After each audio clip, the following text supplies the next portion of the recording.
Hello. Today we're at the Wichita Falls Art Association for another Conversations with an Artist. I'll take my art battle hat off and we will begin.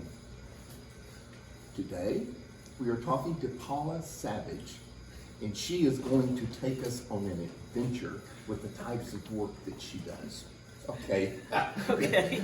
Paula, All right. where are you from and a little bit about yourself? I'm originally from Wichita Falls, Texas, but my dad took a job with the Corps of Engineers, and so we started moving around. And so I grew up in West Texas, around Abilene, and in the Panhandle of Lubbock, around in that area. All right. What's your favorite medium? Or what are your medias? Because you got different ones. Well, I'm kind of eclectic. I sort of don't settle on one thing. I do, this looks interesting, so I run over here and do this, and this looks interesting, so I run over and do that. So, but mostly I'm doing digital photography now. And I take my photographs and take them into Photoshop and just play around with them until I come up with something that I like. Now, what I know you of is mainly photography, but right here are some things that are pretty nifty looking, but they're not photography. No, this was sort of the beginning of my steampunk period.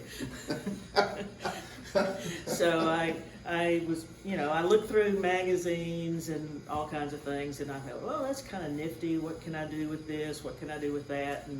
And wouldn't it be interesting if I put this together and put that together? And so I kind of like my stuff to tell a story.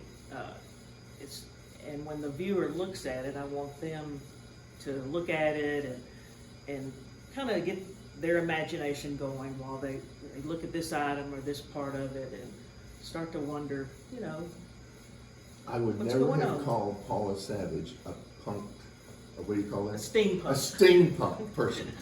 All right, so what led you to become an artist? Well, it's nothing like some epiphany of some kind.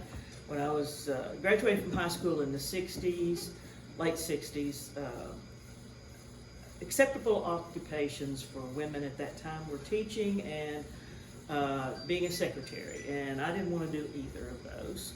And so I decided that I wanted to go to school to become a graphic designer so I could kind of use my imagination a little bit. Okay.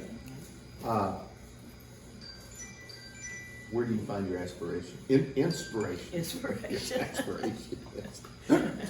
Well, I really enjoy nature. I enjoy photography, photographing, especially birds. But part of my inspiration comes from, I don't know, just my imagination. I like to, okay, it's a photograph of a bird, but what can I do to make that photograph more interesting, more intriguing? Like what you did Yeah, here. well, yeah. Look into Paula Savage's brain. I was inspired by this guy, which I can't pronounce his name. Long time ago, he did portraits of people with fruits and vegetables and other things. And so I thought, how about if I make animals out of leaves and shells and All right, those I told kind you of it'd be an things. adventure. So, We you want to know, thank you, Paula, for okay. coming. If you see Paula out once again, now, she's a member of the photography club. yes. She's got really neat pictures. She's a really nice lady too. And Thank we you. now see some of what's inside of her head. We want to thank you for coming today. Don't forget Art Battle. Thanks to the City of Wichita Falls Art Alliance for helping to support us, and have a very nice day.